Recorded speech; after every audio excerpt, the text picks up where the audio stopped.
قرآن حکیم، سیرت النبی صلی اللہ علیہ وآلہ وسلم، احادیث مبارکہ، فقہی مسائل کا بیان اور بہت کچھ انشاءاللہ تعالی جید علماء کرام کے ساتھ۔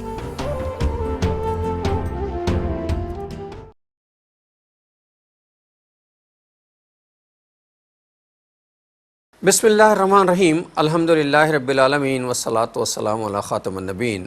ناظرین محترم، السلام علیکم ورحمۃ اللہ وبرکاتہ۔ پروگرام سیرت النبی صلی اللہ علیہ وآلہ وسلم کے ساتھ آپ کا میزبان ڈاکٹر محمود غزنوی حاضر خدمت ہے۔ میرے ساتھ تشریف فرما ہے ہم سب کے پسندیدہ اسکالر جناب شجاع الدین شیخ۔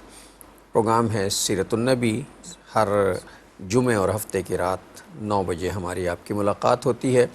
یہ ایک انفارمل سا پروگرام ہے جس میں حیات طیبہ، رسول اللہ صلی اللہ علیہ وسلم کی حیات طیبہ کی روشنی میں ہم اپنی زندگیوں کا لاہ عمل طے کرنے پر بات کرتے ہیں، گفتگو کرتے ہیں۔ آپ کی حیات طیبہ سے جو کرنیں پھوٹتی ہیں، تربیت کی جو کرنیں پھوٹتی ہیں، اس سے اپنی روح کو منور کرنے کی کوشش کرتے ہیں۔ اللہ تعالی ہماری اس کوشش کو کامیاب کریں۔ شجاع صاحب سے پچھلے موضوع پر پچھلے ایپیسوڈ میں جو گفتگو ہو رہی تھی وہ خاندانی نظام کے حوالے سے ہو رہی تھی، اور ہم نے کہا کہ اسلام کا سب سے اہم مطمع نظر یہ ہے خاندانی نظام کے حوالے سے کہ خاندان منظم رہے، چونکہ یہ اجتماعی زندگی کے گزارنے کے سلسلے میں ابتدائی تربیتی ادارہ ہے۔ اس میں اگر فرد کی تربیت ہو جائے گی تو وہ معاشرے کا ایک اچھا فرد جو ہے بنے گا۔ وہ ہم سنتے ہیں نا، لوگ کہا کرتے ہیں جب کوئی طالب علم، کوئی نوجوان جو ہے معاشرے میں کوئی بے روی کی اختیار کرے تو پوچھتے ہیں کہ تمہاری تربیت نہیں ہوئی، تمہارے ماں باپ نے تمہارے سکھایا کچھ نہیں، اللہ جانے کس خاندان کا آدمی ہے۔ اس کا مطلب یہ ہوا کہ یہ خاندان جو ہے یہ بہت اہم چیز ہے۔ اس پر پچھلے پروگرام میں گفتگو ہو رہی تھی۔ میں شجاع صاحب کی طرف چلتے ہیں، ان سے ہم ریکیپ لیتے ہیں پچھلے پروگرام کا خلاصہ، اور پھر انشاءاللہ آگے کی طرف چلیں گے۔ السلام علیکم۔ وعلیکم السلام ورحمۃ اللہ وبرکاتہ۔ الحمدللہ رب العالمین۔ آپ خیریت سے ہیں؟ بس اللہ کا شکر ہے۔ دو ہی لوگ متون ہوتے ہیں سوسائٹی میں جب کوئی اپنی کردار میں جھول دکھاتا ہے، وہ کہتے ہیں بھائی اللہ جانے کس خاندان کا ہے، ماں باپ نے کچھ سکھایا نہیں سکھایا، یا جب وہ فیلڈ میں آ کے کوئی کام کر رہا ہو پریکٹیکل لائف میں، کہتے ہیں اللہ جانے کن استادوں سے پڑھ کر آیا۔ اور بہرحال یہ دونوں طبقات اہم بھی ہیں، ذمہ دار بھی ہیں، اور ان کی فضیلت بھی ہے۔ تو اگر متعون کہیں کیا جا رہا ہے تو کہیں کمی تو رہتی ہے نا ذمہ داری کی ادائیگی کے اعتبار سے۔ بہرحال اس پہ کسی اور موقع پر کلام کریں گے۔ بسم اللہ الرحمن الرحیم، اللہم صلی علی محمد وعلی آل محمد وبارک وسلم۔ رب اشرح لی صدری ویسر لی امری واحلل عقدۃ من لسانی یفقہوا قولی واجعل لی وزیرا من اہلی آمین یا رب العالمین۔ ڈاکٹر صاحب جزاک اللہ خیرا کثیرا۔ گزشتہ پروگرامز میں ہم یعنی پچھلے چند ایپیسوڈز میں سربراہ خاندان کی حیثیت میں نبی مکرم صلی اللہ علیہ وآلہ وسلم کی تعلیمات کا کچھ مطالعہ کرتے آئے ہیں، اور گزشتہ پروگرام میں ہم نے آخر میں جو کلام شروع کیا وہ یہ تھا کہ ایک گھر کا نظام جب بنتا ہے تو اس کے اجزائے ترکیبی کیا ہوا کرتے ہیں، جیسے کہ آپ نے ذکر فرمایا کہ وہ والدین ہیں، زوجین ہیں، اولاد ہے، اقربا رشتہ دار ہیں، اور غلام اور کنیز بھی خاص پیراڈائم اور ماحول کے اعتبار سے۔ پھر ہم نے غور کیا کہ نکاح اس قدر قیمتی تعلیم ہے کہ نکاح کے نتیجے میں ایک مرد اور عورت کا نکاح، یہی جائز طریقہ، مرد اور عورت کا نکاح ہوتا ہے تو ایک خاندان وجود میں آ جاتا ہے، انہی کو اللہ اولاد عطا فرما دے، یہ ماں باپ بن جاتے ہیں، اولاد ہے، پھر اولاد میں بہن بھائی کا رحمی رشتہ قائم ہو جاتا ہے، پھر ان کے اور قریب رشتہ دار ہوتے ہیں، چاچا، ماموں، اسی طرح پھپھو اور خالہ، دادا، دادی، نانا، نانی اینڈ سو آن۔ اچھا، یہ رشتے بھی صرف اسلام میں ہی ہوتے ہیں؟ اسلام و مسلمانوں میں ہوتے ہیں، مغرب میں صرف انکل ہوتا ہے اور آنٹی ہوتی ہے۔ ہاں، باقی تو بیچاروں کے پاس اب تو وہ بھی نہیں ہوتے نا، یعنی جن معاشروں میں نکاح کا بندھن نہیں ہے، زنا کی عام روش ہے، وہاں تو باپ کا نہیں پتہ ہوتا۔ باپ کا نہیں پتہ ہے تو چاچو اور ماموں اور خالہ اور پھپھو کا کہاں سے پتہ چلے گا؟ مطلب رشتے ہی نہیں نا نکاح کے تو وہاں پر، اللہ معاف رکھے۔ تو عرض کرنے کا مطلب ہے کہ یہ جو اجزائے ترکیبی ہیں یہ اس طرح وجود میں آتے ہیں۔ اور پھر ہم نے کلام کیا کہ اسلام میں قرآن پاک ہم پڑھ جائیں، فرد کے لیے سب سے زیادہ رہنمائی اور فرد کے بعد سب سے زیادہ جو نمبر آف انسٹرکشنز قرآن کریم میں ہیں وہ گھر کی زندگی کے بارے میں. کیوں؟ ہم نے کلام کیا تھا پچھلے پروگرامز میں کہ امریکہ کے 3 صدور نے اپنے state of the union addresses میں یہ بات کہی اور بجا کہی کہ خدا کے واسطے شادیاں کرو، خدا کے واسطے گھر بناؤ، خدا کے واسطے گھروں کو مضبوط کرو. کیوں؟ مضبوط گھرانہ، مضبوط معاشرے کی، مضبوط معاشرہ، مضبوط امریکہ کے لیے ضرورت ہے. بات بالکل صحیح ہے، بات یہ والی بالکل صحیح ہے. اسی نے قرآن کریم فرد کے بعد سب سے زیادہ ہدایات گھر کے بارے میں دیتا ہے. اور مجھے امید ہے ہم آگے چلیں گے، بلکہ پچھلے پروگرام میں ہم نے چلتے چلتے والدین کے موضوع کو تھوڑا سا ٹچ کیا تھا. اور جیسے کہ آپ نے فرمایا تھا اپنی گفتگو میں کہ اللہ تعالیٰ نے اپنے حق کے فوراً بعد والدین کے حق کو قرآن پاک میں بیان کیا. اور میں نے ذکر کیا تھا یہ انداز کم سے کم 5 مرتبہ قرآن پاک میں ہے. سورہ البقرہ میں، سورۃ النساء میں، سورۃ الانعام میں، سورہ بنی اسرائیل میں، سورۃ الاحقاف میں کم از کم 5 مرتبہ اللہ تعالیٰ نے اپنے حق کے فوراً بعد والدین کے حق کو بیان کیا. پھر ہم نے یہ بھی جانا کہ اللہ تعالیٰ نے ایسا کیوں کیا. تو کچھ باتیں ظاہر کے اعتبار سے اشتراک نظر آتا ہے، یعنی مشترک نظر آتی ہیں، یکساں نظر آتی ہیں. مثلا ہم نے رب جیسی ہی، ہاں، اللہ تعالیٰ خالق، تخلیق کا ظاہری ذریعہ ماں باپ. اللہ تعالیٰ رازق، رزق کے پہنچنے کا ظاہری ذریعہ ماں باپ. اللہ تعالیٰ رب، لیکن ظاہری عالم میں ظاہری اسباب کے تحت پرورش کرنے والے ماں باپ. اللہ تعالیٰ محافظ، ظاہری اسباب کے تحت اول حفاظت کرنے والے ماں باپ. اور اللہ تعالیٰ معبود، مگر مخلوق اس کی بات نہیں مانتی، اس کے ساتھ احسان فراموشی کا رویہ اختیار کرتی، ناشکری کرتی ہے. ماں باپ کے ساتھ بھی ایسے ہی ہو جاتا ہے کہ ان کے ساتھ کئی مرتبہ اولاد احسان فراموشی کا رویہ اختیار کر کے ان کے ساتھ ظلم و زیادتی کر جاتی ہے، ان کو اگنور کر دیتی ہے، نظر انداز کر دیتی ہے، گھروں سے نکال دیتی. اللہ تعالیٰ حفاظت فرمائے.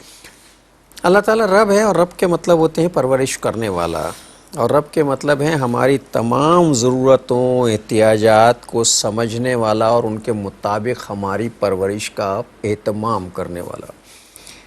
اور یہی لفظ جو ہے والدین کے لیے بھی استعمال، رب ارحمہما کما ربیانی صغیرا. جی اب اندازہ کیجئے یہ دعا ہے والدین کے بارے میں. سورہ بنی اسرائیل کی آیت نمبر 24 میں ہے، ربی، اے میرے رب، ارحمہما، ان دونوں میرے ماں باپ پر رحم فرما، کما، جیسا کہ ربیانی، یہ ماں باپ کے لیے لفظ آیا، ربیانی، انہوں نے میری ربوبیت کی تھی، میری پرورش کی تھی، صغیرہ، جبکہ میں چھوٹا تھا.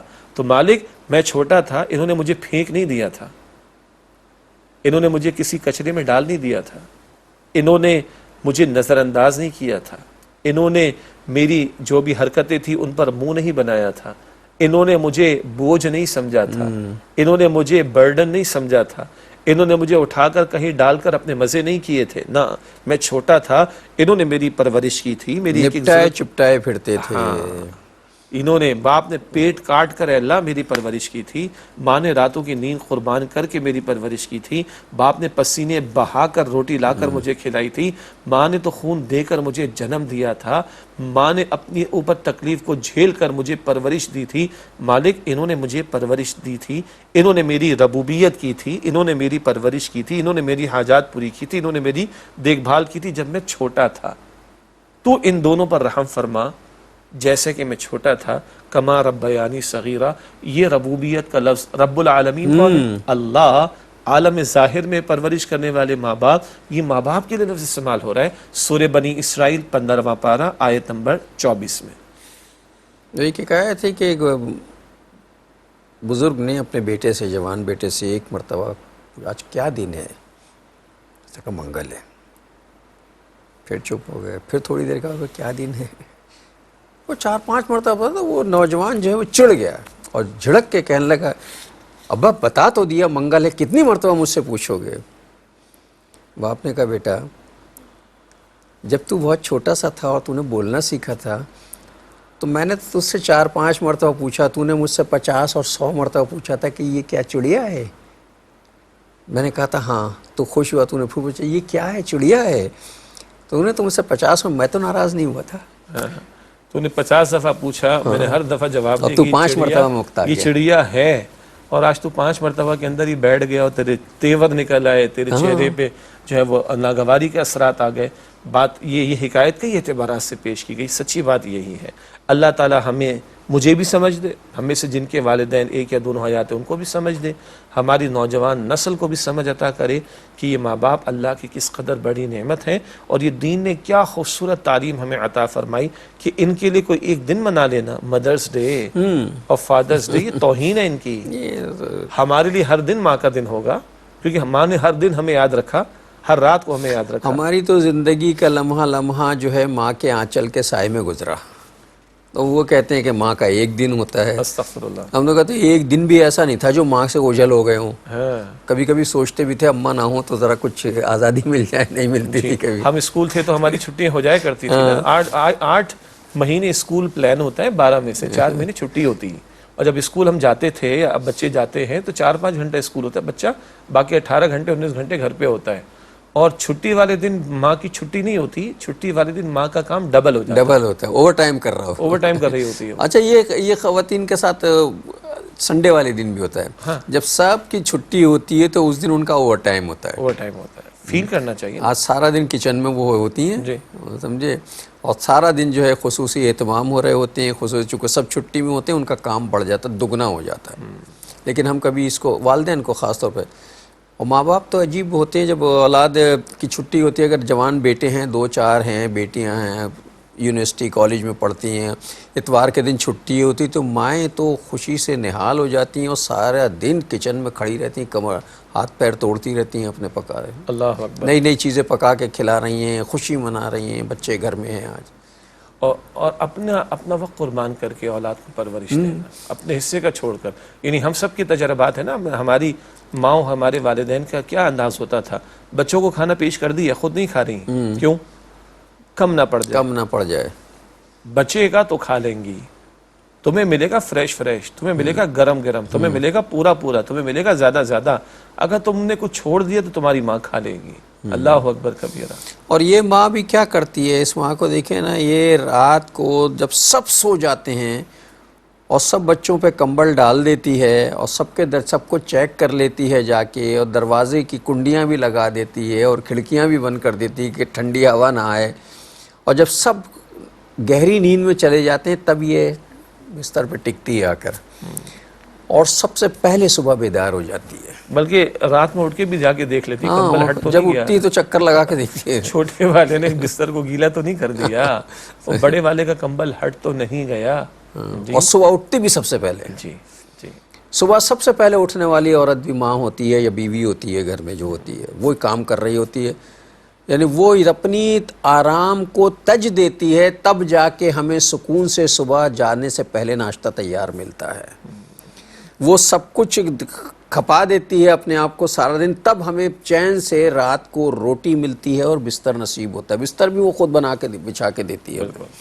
اچھا، اس سارے بیانیے میں باپ ناراض نہ ہو جائے، ذرا باپ کی بھی بات کر لیتے ہیں. نہیں، باپ کا معاملہ تو بالکل ہی، اگر یہ بستر بھی باپ نے لا کے دیا ہے اور یہ اماں بھی باپ نے لا کے دی ہے. ہماری اماں جو ہے یہ بھی ہمارا باپ ہی لے کر آیا تھا. بالکل. تو یہ جو نعمتیں ہیں، یہ جو بستر ہے، وہ جو گھر ہے، اور وہ جو دروازے کنڈیاں لگاتی پھر رہی، یہ سب باپ کا دیا ہوا نا. جی، اس کے ذریعے سے ملا. اس کے ذریعے سے ملا. اس نے دن میں کمائی کی ہے، دن میں سارے پاپڑ بیلے ہیں، جھمیلوں میں گیا ہے، معاشرے کی نہ جانے کس کس کی جھڑکیاں سنی ہیں، نہ جانے کتنی تکلیفیں اٹھائی ہیں.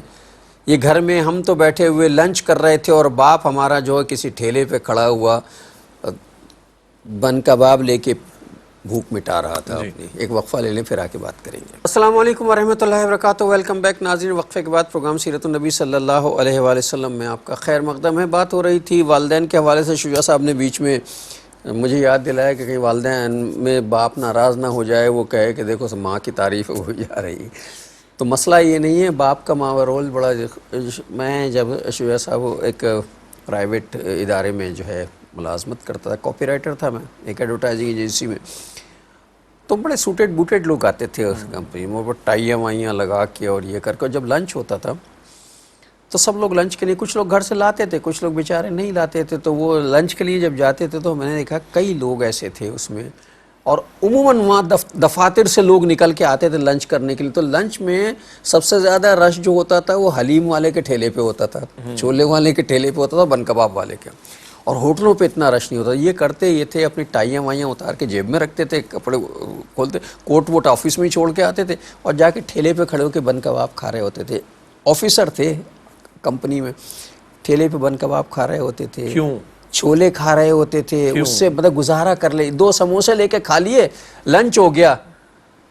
یہ اپنا پیٹ کاٹتے تھے تاکہ بیوی بچوں کے لیے بچا کے لے جائیں۔ عیاشی نہیں کی تھی ہاں، نا۔ اگر یہ اپنی تنخواہ میں سے روزانہ لنچ کرتے تو بیوی بچوں کو اتنا اچھا کھانا نہیں کھلا سکتے تھے گھر لے جا کے۔ اور یہ آنکھوں دیکھے ہمارے، اب سب نے، آپ نے بھی دیکھا ہوگا، کوئی ایسی انوکھی بات نہیں ہے، دنیا میں یہی ہو رہا ہے۔ جی، یہ وہ پہلو ہے کہ جس کا احساس اولاد کو اکثر نہیں ہو پاتا۔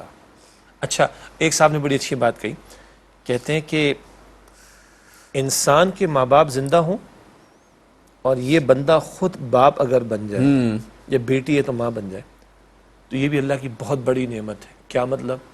اب تک تم نے باپ کو دیکھا، اب تم خود باپ بنے ہو، اب محسوس کرو گے، اب محسوس کرو گے۔ اب محسوس کرو ایک گے۔ صاحب کا بیٹا 8 دن کا تھا، شدید بیمار ہوا، ہمارے اچھے دوست، تو وہ کہتے ہیں کہ پوری رات میں سو نہیں سکا، کہ کیسے سوئے گا باپ؟ اچھا جی، ہو گیا، بچہ ہاسپٹلائز رہا، اگلے دن چھٹی ہو گئی، پوری رات کا جاگا ہوا، پھر بھی بچے کو لے کر آیا، پھر تھوڑی سی نیند کر کے آفس گیا، واپس آیا، رات کو احساس ہوا کہ یار یہ تو ابھی 8 دن کا پہلے ہی بچہ ہے میرا۔ ہمارے ابا کے تو 4-5 بچے، اور کتنی مرتبہ یہ ایپیسوڈ ہوا ہوگا، کتنی مرتبہ رات کو ہماری طبیعت خراب ہوئی ہوگی، کتنی مرتبہ پیٹ میں درد ہوا ہوگا، الٹیاں آ گئی ہوں گی، فلاں ہو گیا ہوگا۔ تو کہتے ہیں میں رات کو ابا کے پاس گیا، پیر پکڑ کے رونا شروع ہو گیا، تب احساس ہوا کہ باپ کسے کہتے ہیں۔ باپ کڑے موسم اپنے سر سے گزارتا ہے۔ آپ نے دیکھا ہوگا کہ باپ آپ کو ہر سال عید بقرعید پہ نئے جوتے دلا دیتا ہے، آپ کو یونیفارم دلا دیتا ہے، لیکن اس کا جوتا تبدیل نہیں ہوتا۔ اس کے جوتے میں جگہ جگہ جو ہے وہ سلا ہوا ہوتا ہے، اس کے سول جو ہیں وہ گھس چکے ہوتے ہیں۔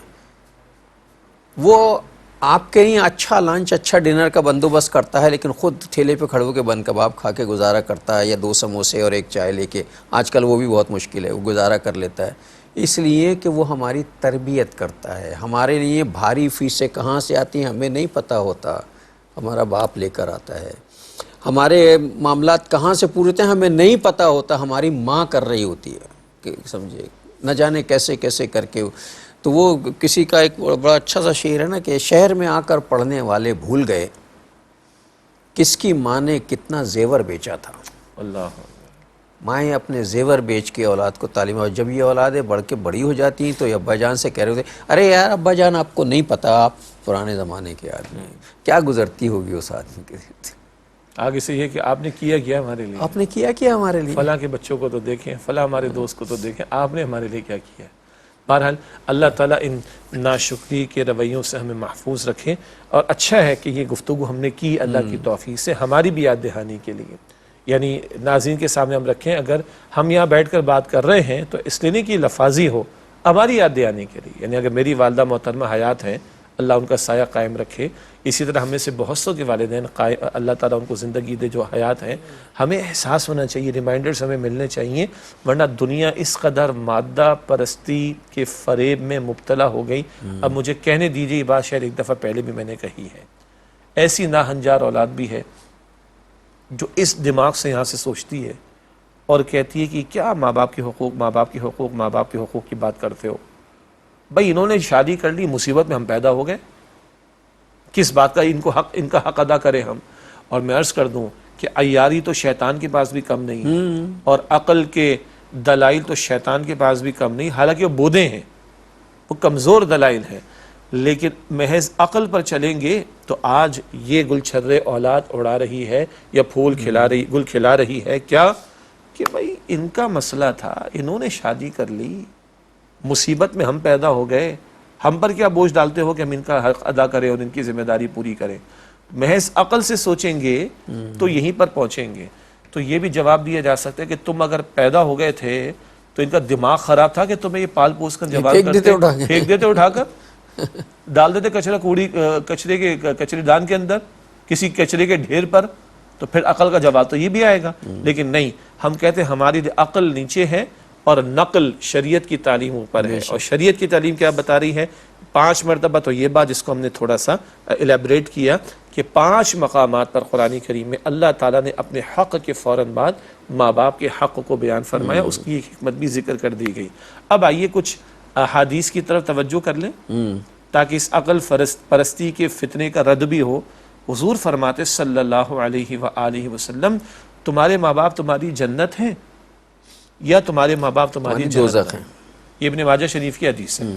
اور ہم مسلمان ہیں، ہمارے لیے حضور کا فرمان ہی کافی ہے صلی اللہ علیہ وسلم، آمنا و صدقنا والی بات ہے. اور قرآن پاک کہتا ہے سورہ نجم کی آیت نمبر 3 اور 4 میں، ما ینطق عن الہوی ان ہوا الا وحی یوحی، نبی علیہ السلام اپنی خواہش سے کچھ ارشاد نہیں فرماتے، جو کچھ ارشاد فرماتے وہ آپ پر اللہ تعالیٰ کی طرف سے وحی کیا جاتا ہے. تو وحی اور نقل کی تعلیم بتا رہی ہے یہ ماں باپ تمہاری جنت ہے یا یہ ماں باپ تمہاری جہنم ہے. عقل کو رکھو ایک طرف، یہ دین کی تعلیم ہے، اس کی بنیاد پر ہمیں دیکھنا ہوگا آج ہمارا رویہ ہمارے والدین کے ساتھ کیسا ہے. باپ اپنی عمر کے حساب سے بوڑھا نہیں ہوتا، وہ 60 کا ہو جائے، 65 کا ہو جائے، 70 کا ہو جائے.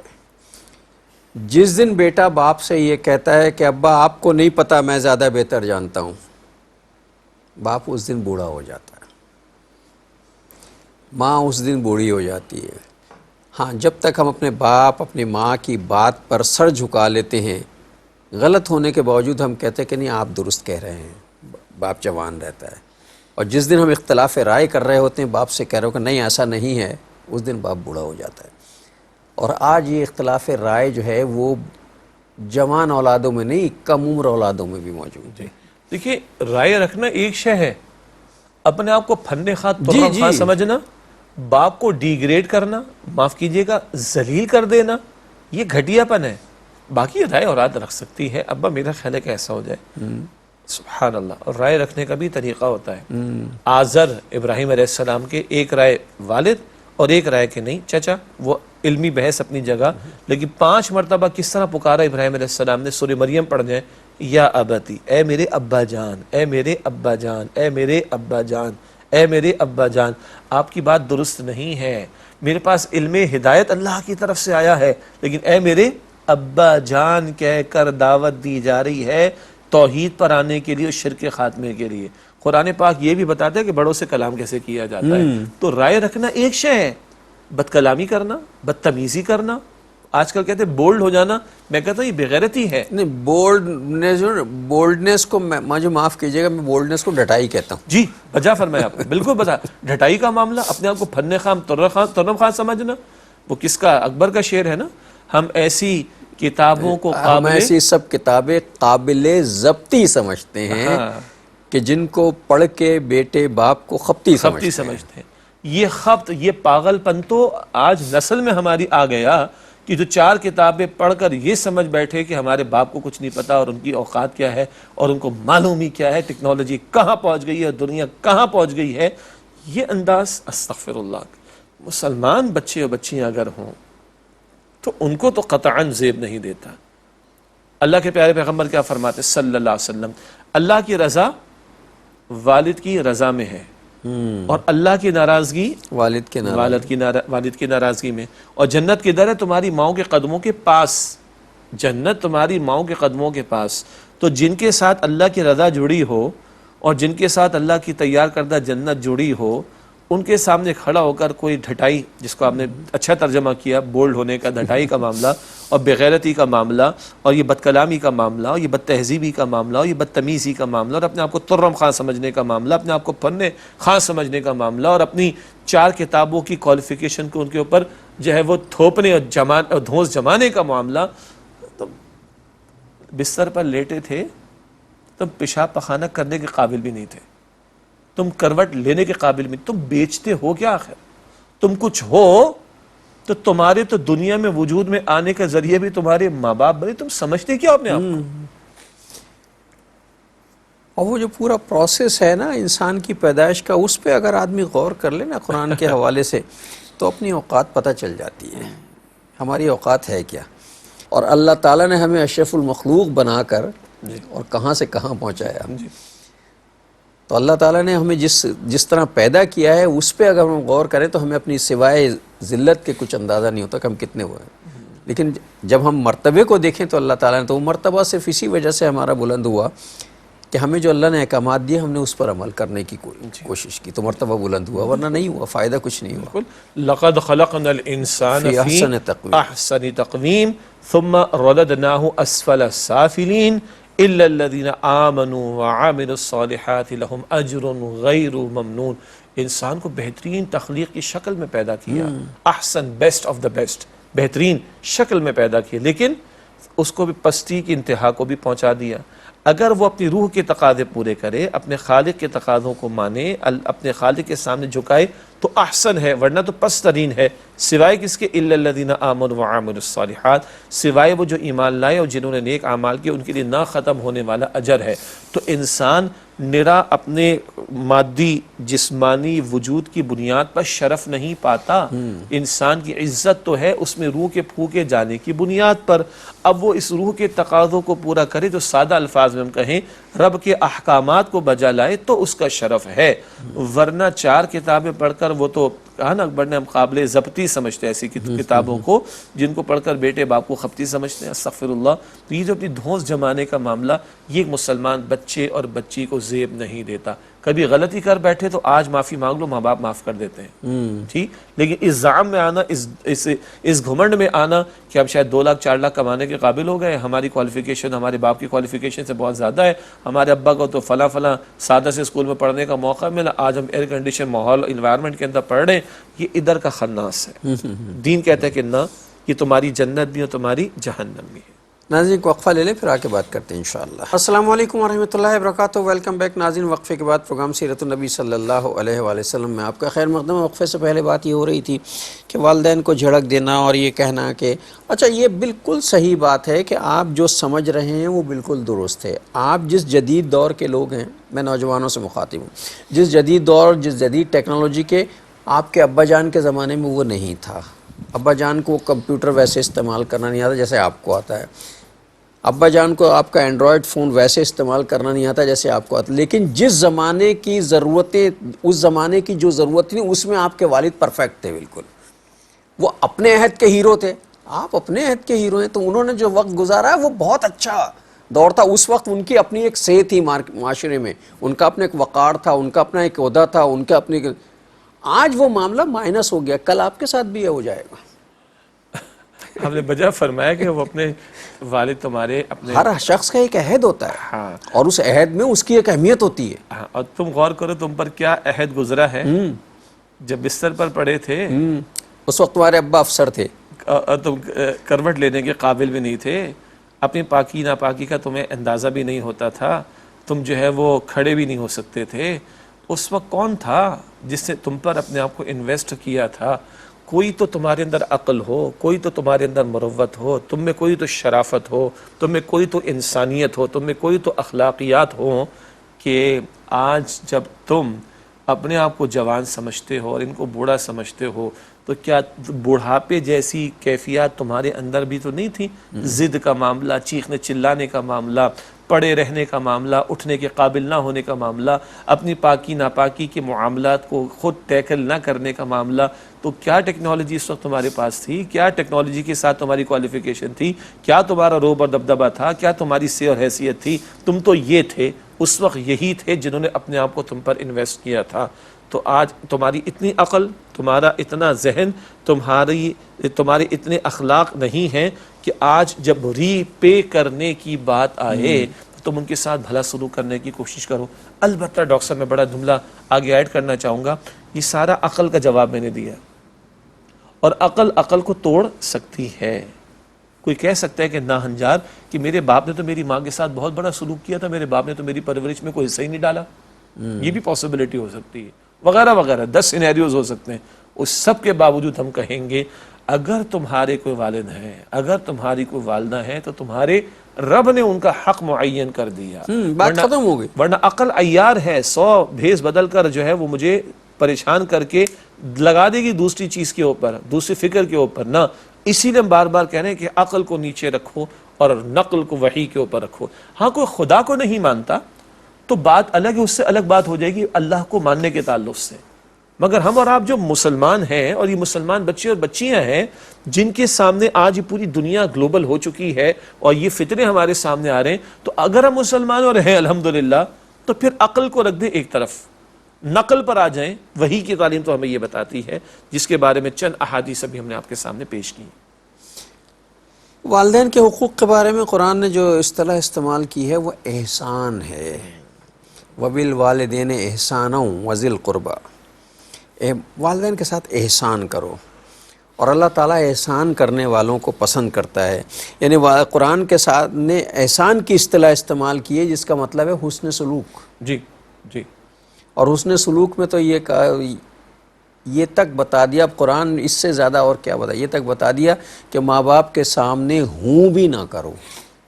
اس تعلق سے یہ جو ہوں کا لفظ ہے نا عربی میں، وہ اف ہے قرآن پاک میں.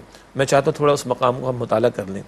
یہ پورے قرآن پاک میں جو 5 مقامات ہم نے بتائے، اس میں سے کلائمیکس ہے ماں باپ کے حقوق کے بیان پر. سورہ بنی اسرائیل 15واں پارہ، آیت نمبر 23، 24، 25. آیت نمبر 23 میں وہی انداز، اللہ کے حق کے بعد ماں باپ کا ذکر فرمایا. وَقَضَىٰ رَبُّكَ أَلَّا تَعْبُدُوا إِلَّا إِيَّاهُ وَبِالْوَالِدَيْنِ إِحْسَانًا، تمہارے رب نے طے فرما دیا اس کے سوا کسی کی عبادت نہ کرنا. وَبِالْوَالِدَيْنِ إِحْسَانًا، اور ماں باپ کے ساتھ حسن سلوک کرنا.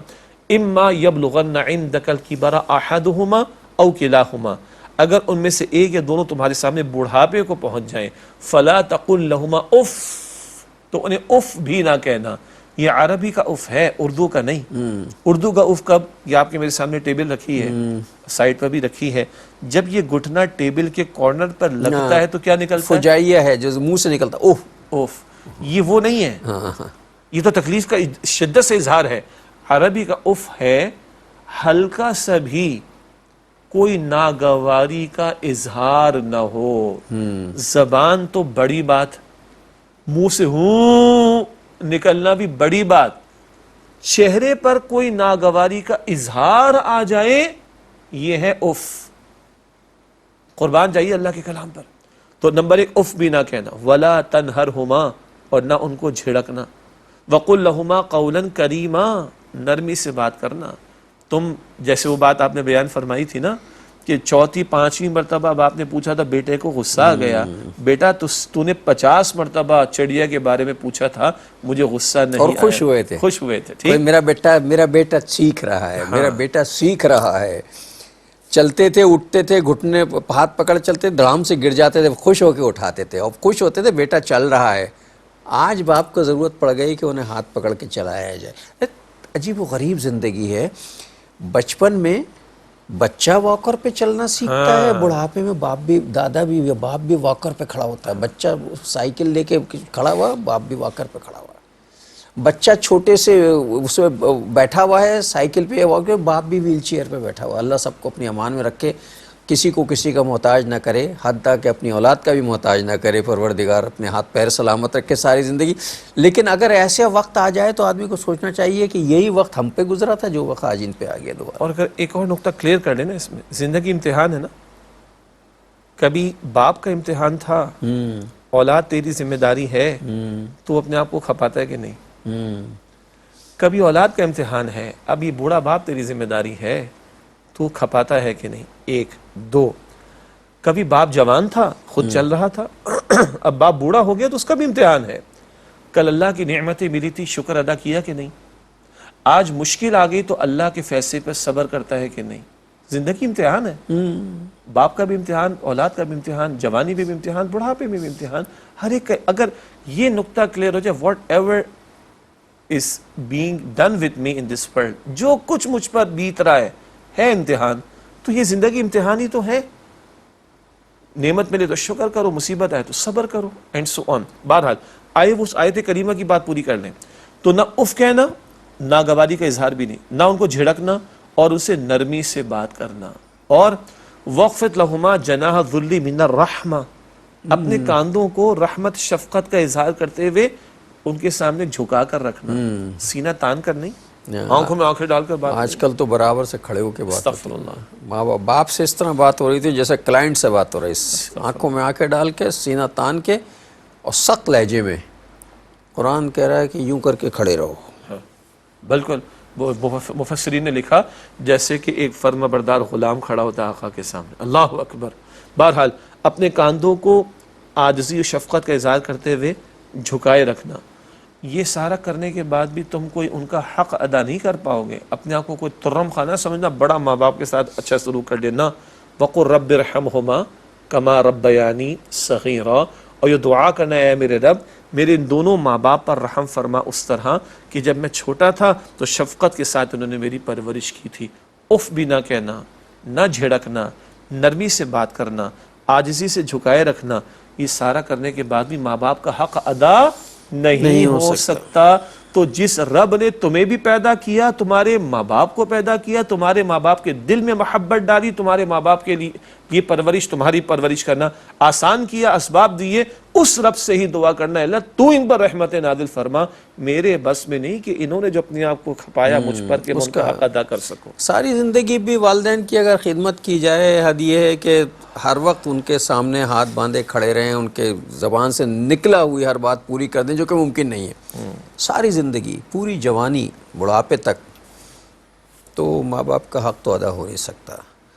اور ماں کی تکلیف جو پیدائش کے وقت کی ایک تکلیف ہے، اس کا ازالہ تو آپ کی پوری زندگی کی تکلیفیں بھی جمع کر کے اگر ہے تو اس کا ازالہ ممکن نہیں ہو سکتا. اسی لیے خدا پروردگار عالم نے اطاعت خداوندی اور اطاعت رسول صلی اللہ علیہ وسلم کے بعد سب سے زیادہ اولیت جس چیز کو دی ہے وہ اطاعت والدین ہے، حسن سلوک والدین کی اطاعت. یہ جملہ بہت قیمتی ہے ڈاکٹر صاحب، اس میں اللہ آپ کو جزائے خیر عطا فرمائے. اس جملے سے ایک ٹیکنیکل مسئلے کی وضاحت بھی میں چاہوں گا کہ ہو جائے.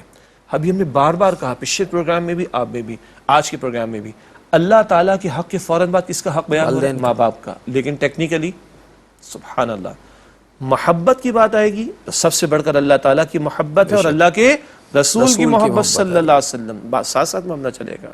اطاعت کی بات آئے گی، حکم ماننے کی بات آئے گی، سب سے ٹاپ پر اللہ تعالیٰ کی اطاعت اور بالکل ساتھ اللہ کے رسول کی اطاعت صلی اللہ علیہ وسلم. کیا مطلب؟ اگر ماں باپ کوئی تقاضا ایسا کریں گے جو شریعت کے خلاف ہو تو ماں باپ کی بات نیچے، اللہ تعالیٰ اور اللہ کے رسول کا حکم اوپر رہے گا. یہ کلیئرٹی ٹیکنیکلی.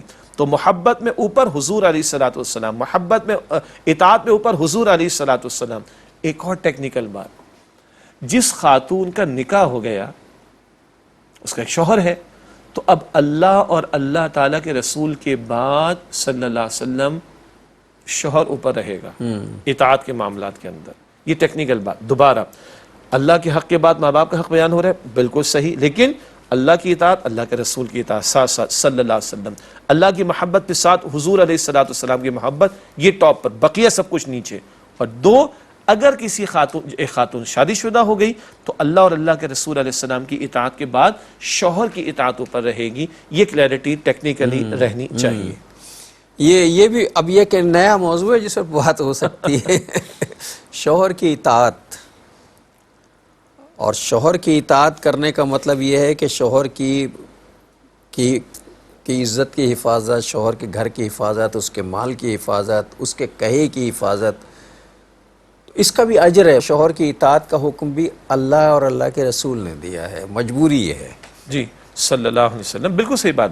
اور میرا خیال ہے کہ جب ہم زوجین پر کلام کریں گے نا، ابھی تو والدین پر کلام، اس کو لے کر آئیں گے. البتہ ایک سردست حدیث ذہن میں رہے، ابھی ہم نے پڑھا بار بار اور سمجھا بار بار اور ذکر کیا بار بار، ماں باپ تمہاری جنت بھی، تمہاری جہنم بھی. ایسے ہی ہے نا؟ اب حدیث اور سن لیں. اللہ کے رسول فرماتے صلی اللہ علیہ وسلم، جس بیوی سے اس کا شوہر راضی ہو، مجھے یاد ہے، اللہ اس بیوی کو اختیار دے گا جنت کے تمام دروازوں کا، جس دروازے سے چاہے جنت میں داخل ہو جائے. بیوی کی جنت کو شوہر کے ساتھ جوڑ دیا گیا. یہ ہے اصل نقطہ سمجھنے کا. اس کو ہم کھولیں گے جب ہم زوجین کے تعلق سے کلام کریں گے انشاءاللہ تعالی. ناظرین محترم، اب یہ دیکھیں نا کہ وہ جس آدمی کو آپ دیکھ دیکھ کے کہتے ہیں نا یہ ہیں اطاعت کے قابل، ان کی اطاعت کی جائے گی، اسی آدمی کی اطاعت کے حوالے سے کہا گیا کہ جنت کے سارے دروازے کھول دیے جائیں، اپنی مرضی سے چلی جاؤ، جس سے بھی جانا نکل کے چلے. بہرحال اللہ تعالیٰ ان مردوں کو بھی، یعنی ہم جیسے مردوں کو بھی ہدایت دے کہ اپنی بیویوں کا خیال رکھیں، ان بیویوں کو بھی ہدایت دے کہ مردوں کی اطاعت کر کے اپنے لیے جنت کا سامان کر لیں. بہرحال بات تو بہت لمبی ہے اور آگے تک جائے گی، لیکن چونکہ پروگرام کا وقت ختم ہو رہا ہے تو میں شجاع صاحب سے آج کی حدیث ہدیہ کروانا چاہتا ہوں، اس کے بعد پھر آپ سے رخصت ہوں گے۔ نبی اکرم صلی اللہ علیہ وآلہ وسلم نے ارشاد فرمایا ہے کہ جبریل علیہ السلام تشریف لائے اور انہوں نے 3 دعائیں ضرر کی، یعنی بد دعائیں کی ہیں۔ ایک یہ تھی کہ تباہ اور برباد ہو جائے وہ شخص کہ جس کے سامنے اس کے ماں باپ ایک یا دونوں موجود ہوں اور وہ ان کی خدمت کر کے جنت نہ کما سکے، تو رسول اکرم صلی اللہ علیہ وسلم نے فرمایا آمین۔ یہ مستدرک حاکم حدیث ہے۔ نمبر 1، فرشتوں کے سردار کی بد دعا اور تمام رسولوں کے سردار صلی اللہ علیہ وسلم کی آمین ہے۔ اللہ اس سے ہمیں بچائے اور والدین کی قدر کرنے کی توفیق دے۔ آئندہ پروگرامز میں کلام کریں گے انشاءاللہ کہ جن کے والدین کا انتقال ہو چکا انہیں کیا کرنا ہے، وہ بعد میں بات کریں گے انشاءاللہ۔ اگلے پروگرام تک کے لیے جناب شجاع الدین شیخ اور اپنے میزبان ڈاکٹر محمود غزنوی کو اجازت دیجیے۔ اللہ نگہبان، والسلام علیکم ورحمۃ اللہ وبرکاتہ۔